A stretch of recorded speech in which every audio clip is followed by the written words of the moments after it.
pouvez le constater, c'est une cérémonie particulière aujourd'hui, marquée par la présence des enfants, élèves des écoles primaires publiques et privées et de leurs enseignants. Ils ont préparé cette journée et vont d'ailleurs intervenir en lisant des lettres de soldats. Cérémonie particulière aussi pour notre monument aux morts qui a été inauguré il y a 100 ans. C'était le 14 août, exactement en 1921. Je dirai quelques mots en fin de célébration sur cet ouvrage qui a fait l'objet hier soir d'une remarquable conférence en mairie par M. Davacci, directeur départemental de l'Office national des anciens combattants. Avant de laisser le soin à Serge ou à M. Almire du déroulé de la cérémonie, je dois quand même excuser des invités, M. Jacques Blanc, maire honoraire, qui va représenter la commune aux cérémonies départementales à Mende, M. Henri Blanc, ancien maire aussi, qui s'excuse. Il aurait bien aimé être des nôtres, mais il vient de subir une petite intervention chirurgicale. On lui a posé, entre parenthèses, des stents. Et aussi une petite pensée à notre porte-drapeau, M. Aimé Dallot, qui lui aussi aurait aimé être là, mais qui est décédé cette année, ancien d'Algérie, fidèle porte-drapeau, et qui avait été décoré par le général de Gaulle. Je me dois aussi de remercier le corps des sapeurs-pompiers, surnommé aussi les soldats du feu, la brigade de gendarmerie de la Canourgue, garant de notre sécurité, tous les deux, avec qui nous avons des liens très étroits et dont je me souviendrai longtemps des deux dernières sorties au Mazel et en Calongue, notre partie. Je dois remercier aussi Valérie Fabre, notre conseillère départementale, toujours présente à nos côtés, et qui d'un commun accord ne prendra pas la parole aujourd'hui, exceptionnellement, pour laisser la place aux enfants. Merci Valérie. Voilà, donc je vais laisser maintenant le déroulé de la cérémonie officielle.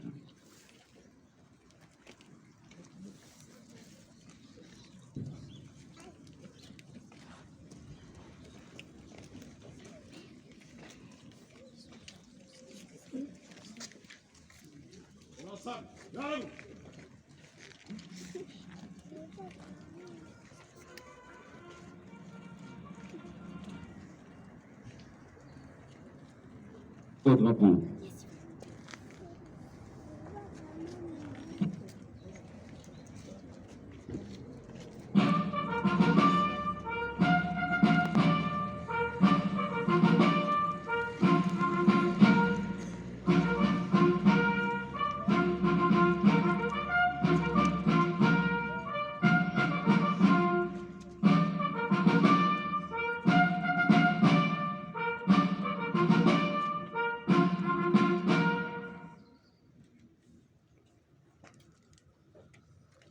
Lecture de manifeste de M. le maire. «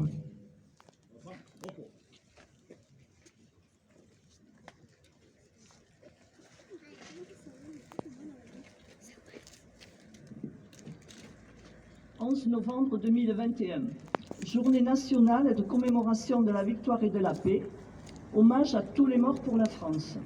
Geneviève Darrieussecq, ministre déléguée auprès de la ministre des Armées, chargée de la mémoire et des anciens combattants. 11 novembre, la fin des combats de la Grande Guerre a marqué les consciences et imprégné les mémoires. Événement qui transcende le temps et franchit les générations. Nul besoin d'ajouter une année ou un millésime. Ce jour et ce mois ont intégré depuis plus d'un siècle notre patrimoine commun. À la 11e heure du 11e jour du 11e mois, après 4 interminables années, le canon s'est tu, la fureur s'est calmée.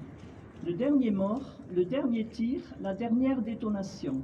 Depuis Compiègne, où l'armistice a été signé à l'aube, jusqu'au front, du premier des clairons à tous les clochers de France, de l'esplanade de chaque ville à la moindre place de village. Une déferlante de soulagement, un soupir de délivrance ont traversé le pays de part en part. Derrière l'allégresse, derrière le tricolore flottant aux fenêtres et les Marseillaises triomphantes, partout le deuil, les blessures inguérissables, les ruines matérielles, morales et humaines qui se sont installées pour longtemps. des mères et des pères qui n'ont pas retrouvé leur fils, des fratries qui n'ont pas retrouvé leur père, des épouses et des époux qui ont perdu l'être aimé. Le pays est traversé par la sourde évidence que rien ne sera plus jamais comme avant. En ce jour, dans les nécropoles, devant les monuments aux morts, sur les places de toutes nos cités, toutes les générations rassemblées, nous nous souvenons de ceux qui se sont battus pour la France entre 1914 et 1918, de ceux tombés au champ d'honneur sur tous les fronts, d'Orient et d'Occident. Nous nous souvenons du combat valeureux de tous ceux qui, venus des 5 continents, ont défendu un sol qu'ils n'avaient auparavant jamais foulé. Les noms gravés sur nos monuments aux morts nous rappellent constamment les valeurs d'honneur, de courage, de dévouement et de bravoure. Ils nous rappellent la fraternité d'armes. La même fraternité unit toutes les filles et tous les fils de France qui œuvrent aujourd'hui à la défense de notre pays et qui mènent notre inlassable combat pour la liberté. La même fraternité mémorielle qui, chaque 11 novembre, nous réunit pour honorer les combattants de tous les conflits, pour rendre hommage à ceux qui ont accompli leur devoir jusqu'au don suprême. La nation salue la mémoire des soldats morts pour la France en 2021. Aujourd'hui, dans un même mouvement, la France reconnaissante fait cortège au cercueil d'Hubert Germain jusqu'à la crypte du mémorial de la France combattante au Mont-Valérien. Selon la volonté du général de Gaulle, l'ultime compagnon de la libération y reposera. Dernier dans la mort, parmi les premiers de 1940, Hubert Germain est le porte-étendard des 1038 illustres qui ont tant fait pour l'idéal de liberté et l'esprit français. La flamme des compagnons s'est éteinte, mais nous sommes les dépositaires de ces braises ardentes. Entretenons-les sans cesse, ravivons-les inlassablement, en honorant ceux qui donnent leur vie pour la France, ceux qui la servent avec dévouement et courage.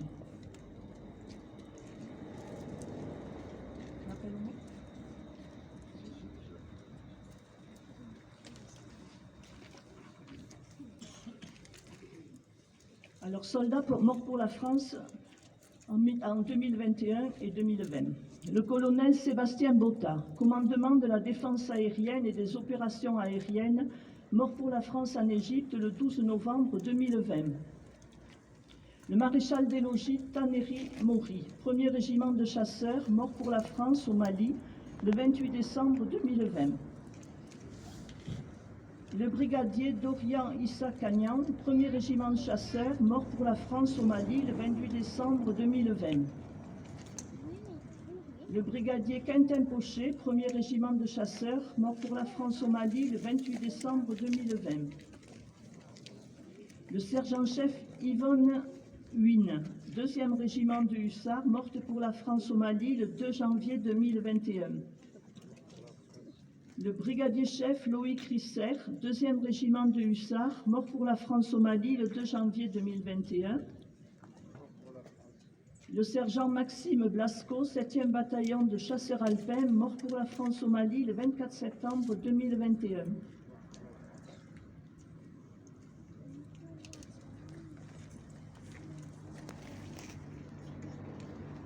Dépôt de gerbe de la mairie.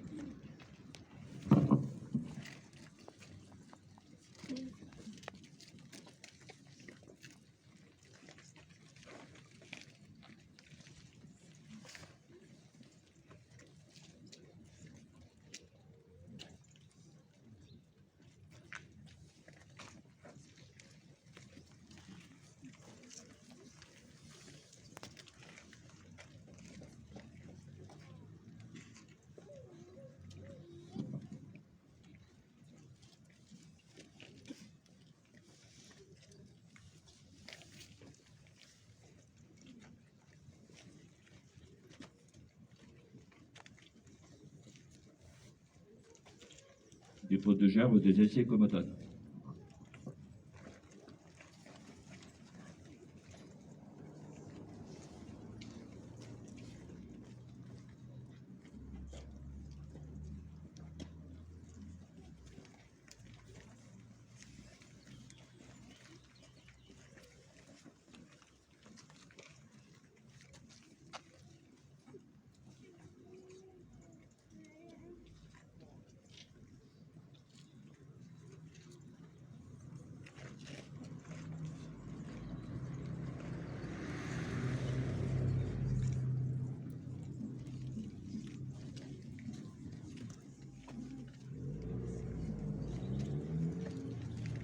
Lecture des enfants des écoles.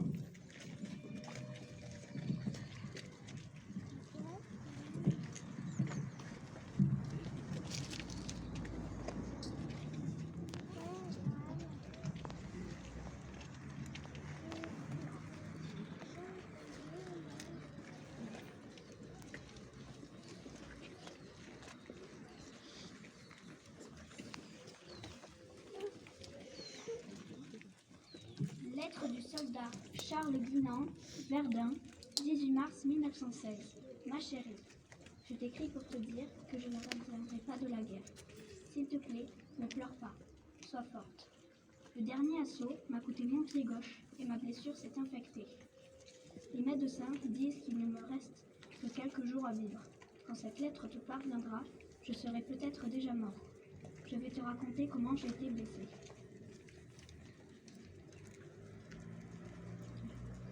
Il y a 3 jours, nos généraux nous ont ordonné d'attaquer. Ce fut une boucherie absolument inutile. Au début, nous étions 20 000. Après avoir passé les barbelés, nous étions plus que 15 000 environ. C'est à ce moment-là que je fus touchée. Un obus tomba pas très loin de moi et un morceau m'arracha le pied gauche. Je perdis connaissance et me réveillai qu'1 jour plus tard, dans une tente d'infirmerie. Plus tard, j'appris que parmi les 20 000 soldats qui étaient partis à l'assaut, seuls 5 000 avaient pu survivre grâce à un repli demandé par le général Pétain. Dans ta dernière lettre, tu m'as dit que tu étais enceinte depuis ma permission d'il y a 2 mois. Quand notre enfant naîtra, tu lui diras que son père est mort en héros pour la France. Et surtout, fais en sorte à ce qu'il n'aille jamais dans l'armée pour qu'il ne meure pas bêtement comme moi. Je t'aime, j'espère qu'on se reverra dans un autre monde. Je te remercie pour tous les merveilleux moments que tu m'as fait passer. Je t'aimerai toujours. Adieu. Lettre du soldat André Fribourg pour le journal L'Opinion 1915. La pluie approche. Une goutte tombe sur mon képi. Après 1 heure, la pluie redouble. C'est l'averse. Accroupis dans la tranchée, nous attendons. L'uniforme s'imprègne brin à brin. Après 3 heures, je sens comme un doigt froid sur ma chair. C'est l'eau qui pénètre. Manteau, veste, chandail, chemise ont été traversés. Après 15 heures, il pleut. La nuit froide glace l'eau dont nous sommes revêtus. Après 24 heures, il pleut. La canonnade redouble. Je me baisse, je me couche au fond de la tranchée. Dans l'eau, après 2 jours, il pleut. Lettre du soldat Pierre Rimbaud à sa fille Germaine, le 11 novembre 1918. L'armistice est signé, je vais bientôt rentrer. Depuis quelques jours déjà, des rumeurs circulaient. Et puis là, ce matin, vers 11h, le soleil s'est levé, dans un vacarme de clairons et de cloches. On n'y croyait pas, mais les gradés nous ont confirmé que c'était bien fini. Je vais bientôt rentrer, Germaine, et je vais pouvoir rester à côté de ta mère et toi pour toujours. Et malgré la joie immense qui m'envahit, je suis assaillie des questions. D'abord toi, vas-tu me reconnaître après tellement de mois d'absence? Vas-tu aussi comprendre que je ne suis plus ce papa joyeux, parti il y a 4 ans, la fleur au fusil, pour se battre pour son pays? Auras-tu peur de cet inconnu mal rasé, puis en labourer la sueur? Ensuite, il y aura les questions et les regards accusateurs de ceux du village. Et pourquoi qu'il est revenu, le Pierrot, alors que tant d'autres y sont restés? René, bien sûr, oncle Samuel, Georges qui habitait à côté de tante Mathilde, Jean le voisin, Paul, Victor, Jules, Maurice, Philippe, Michel. Oui, pourquoi moi? Enfin, il faudra oublier les images terribles qui hachent mon mauvais sommeil. Oublier, mais comment?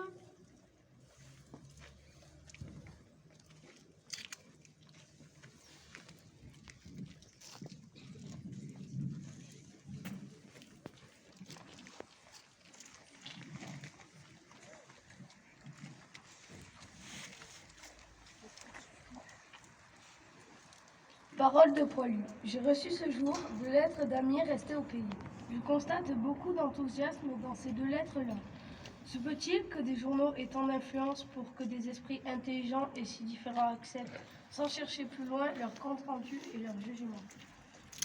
Chers amis, vous vous imaginez que la guerre, c'est la lutte contre les ennemis que l'on voit, la bataille, l'assaut, les fesses du combat, et finalement, la victoire au plus vaillant. Et non, ce n'est pas cela la guerre. La guerre, c'est la lutte contre un ennemi invisible et qu'on s'est fortement retranché, décidé à vendre chèrement sa vie. Depuis 4 semaines que nous sommes sur le front de la bataille, personne n'a vu un Allemand. Sont-ils là-haut, à la corne de ce plateau, ou parmi les bêtes? Ces ombres qui se déplacent en sont peut-être. Mystère. Personne ne le sait, personne ne nous l'a dit. On nous a seulement recommandé de ne pas tirer, car des Français sont devant nous. La guerre, c'est la marche la nuit. La guerre, c'est la marche la nuit dans des chemins creux, boueux, défoncés, montagneux, où il faut des miracles d'équilibre pour ne pas tomber. C'est la recherche de son emplacement pendant des heures. C'est le fait de rester couché quand on est à découvert pour éviter les balles qui vous arrivent de partout. C'est la marche courbée dans des boyaux tortueux ou dans des tranchées. La guerre, c'est le travail de nuit, pour creuser, creuser toujours, ou bien le travail de jour, accroupi à genoux ou assis, avec la crotte des obus qui, souvent, vous passe sur la tête. La guerre, c'est encore l'habitude qu'il faut prendre de toutes les promiscuités. Vous mangez à côté des ordures qui sont partout. Vous marchez dedans et vous vous couchez dedans. Vous êtes d'une saleté repoussante. Vous mangez avec des mains pleines de terre ou de boue. La guerre, c'est quelquefois la bataille, mais toujours contre un ennemi invisible qui vous voit. Comme le 8 octobre, dans les betteraves, où pas un des nôtres n'a tiré une cartouche. Comme le 20 octobre, à Vingré, où le 298e a perdu 1200 hommes. Enfin, la guerre, c'est le manque de nouvelles. C'est le dégoût de tous pour une boucherie pareille à notre siècle prétendu civilisé. La guerre, c'est l'angoisse qui vous étreint quand vous entendez le râle des mourants ou les plaintes des blessés qui souvent meurent au coin d'un bois ou dans un champ, faute de soins. La guerre, c'est la sensation très nette que bien des chefs se moquent de la vie d'un homme.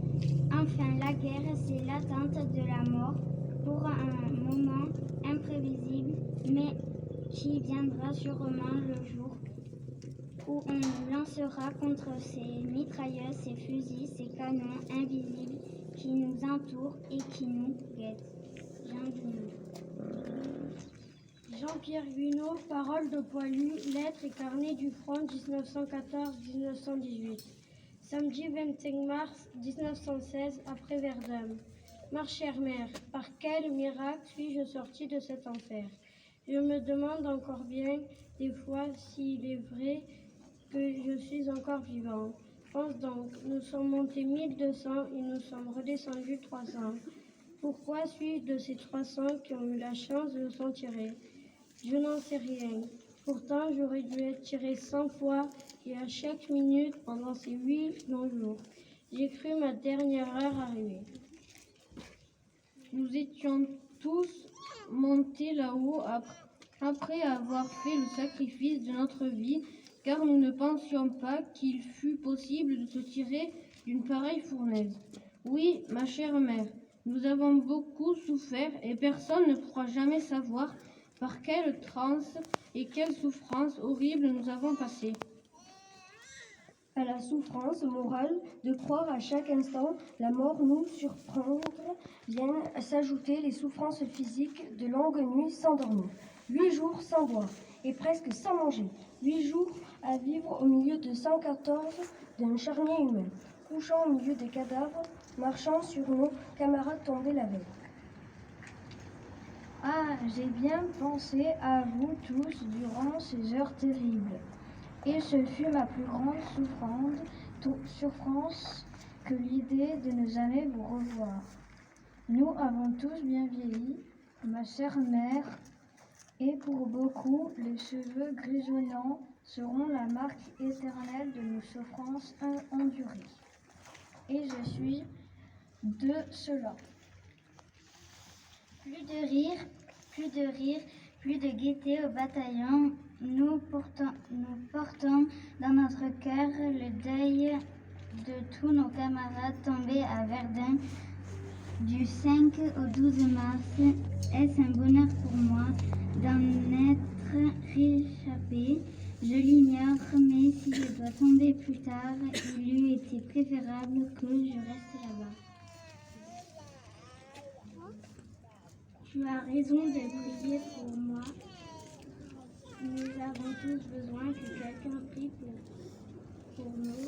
Et moi-même, bien souvent, quand les obus tombaient autour de moi, je murmurais les prières que j'ai apprises quand j'étais tout petit. Et tu peux croire que jamais prières ne furent dites avec plus de ferveur.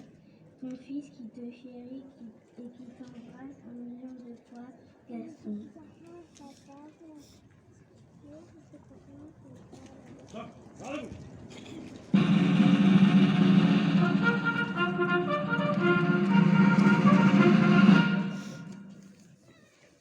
Aux morts.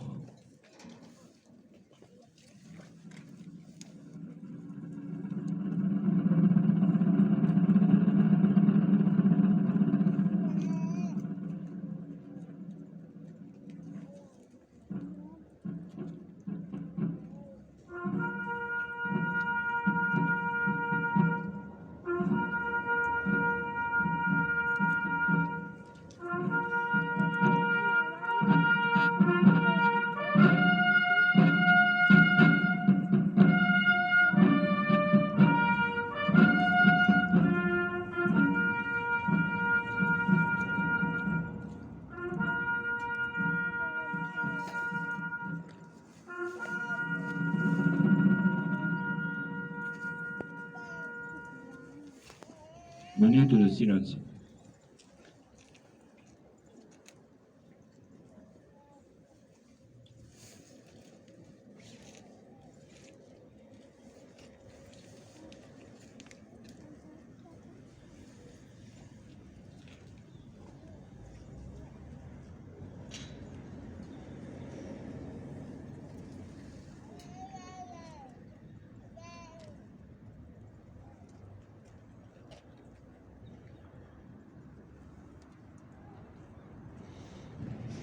La Marseillaise.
Je crois que c'était un bel et émouvant hommage rendu à nos soldats. Merci les enfants, merci les enseignants. Vous avez rehaussé cette cérémonie. Avant de vous quitter, je voudrais donc revenir rapidement sur ce monument, sur l'histoire de ce monument, vous faire un peu la synthèse de cette conférence qui a eu lieu hier, qui était très bien orchestrée par M. Dabacci, le directeur départemental. Et donc je vais vous résumer un petit peu, hein. Je ne peux pas tout retracer en 1h30 tout ce qu'il a dit. Donc dès 1919, le conseil municipal s'est saisi du dossier de construction de ce monument à la mémoire des morts de la guerre de 14-18, d'ailleurs comme partout en France. Un comité de direction a été chargé d'étudier l'emplacement, les plans et surtout les noms de ceux qui allaient y figurer. Monsieur Joseph Ignon, architecte amande, est alors désigné pour la conception de ce monument commémoratif à la gloire des enfants de la Canourgue morts pour la patrie. C'est d'ailleurs le titre du bandeau que vous avez sur ce monument. Son devis s'élève à la somme de 7 454 francs, je savais que je la ferais. Somme conséquente pour l'époque, quand on sait qu'un salaire mensuel d'un ouvrier était de 150 francs par mois, mais qui était en dessous, ce prix était largement en dessous les prix pratiqués dans les autres communes. D'abord, vous voyez, cet ouvrage se distingue par sa sobriété. Il n'y a pas de frise, il n'y a pas de flonchon, je vais dire. Il est tout simple. C'est peut-être aussi la raison de son coût. La consultation ne donne pas de résultats positifs. Effectivement, avec un coût un peu trop bas, les entrepreneurs ne se sont pas précipités. Seul un entrepreneur de Banassac, M. Seguin, qui a déjà travaillé pour la commune, consent à traiter de gré à gré, moyennant une somme supplémentaire qui fait rajouter de 900 francs. Cette prévision ne sera même pas suffisante et nécessitera une rallonge bien connue dans le domaine des collectivités locales, ce qu'on appelle l'avenant, pour ceux qui connaissent. Pour faire face à cette dépense, la commune fait appel à la souscription publique et récolte une somme de 4 500 francs. La partie restante est apportée sous forme de prêt par un particulier, Madame Marthe Bonal. 2 mois avant l'inauguration, le président de la République, puisque c'est le président qui prend cette autorisation, signe le décret autorisant d'ériger ce monument. Le 14 août 1921, le monument est inauguré par M. Gaston Fabre, maire, en présence de nombreuses fortes personnalités et d'une foule immense. Le précommun était noir de monde. 61 noms sont gravés dans le marbre. Ils n'ont pas été cités, je croyais qu'on les citerait, donc il y en a 61. Ils témoignent de la dureté de cette guerre et de la douleur des familles. Sur ce qui a été dit hier, ce n'est pas à la Canourgue où on a eu le plus de morts, dans des petites communes comme la Malène, si je me rappelle bien. Il y a eu autant de morts qu'ici chez nous. Mais derrière ces plaques que vous avez portant ces noms, il y a donc la douleur des familles. Par exemple, vous avez une famille, je vais la citer, puisque c'est la famille Forestier qui a perdu ses 3 enfants dans cette guerre de 14-18. 3 enfants. Il y a derrière ces noms aussi toute une histoire. Le pourquoi de leur recrutement dans le fameux régiment lozérien qui a laissé beaucoup de morts. La cause, le lieu de leur mort. Monsieur Davachi, notre directeur départemental, nous l'a fort bien raconté hier soir.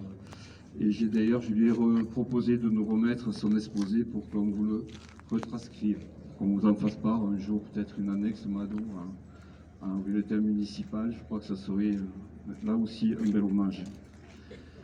Finalement, ce monument que l'on croyait uniquement réservé à la Grande Guerre a malheureusement servi pour une autre occasion, tout aussi cruelle.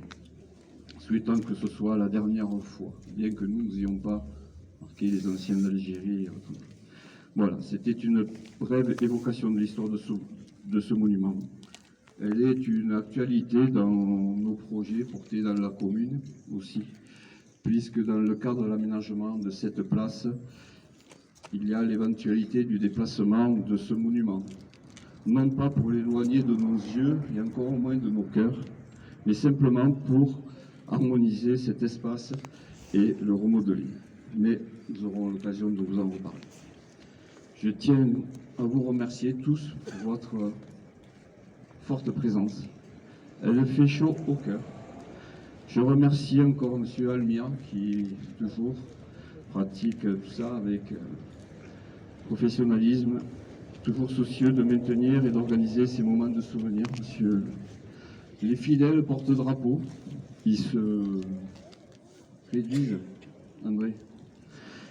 Et toute l'équipe municipale, que ce soit les élus et le personnel qui ont contribué au bon déroulement de cette commémoration. Je vous remercie, je vous invite maintenant à venir boire le verre de l'amitié à la mairie.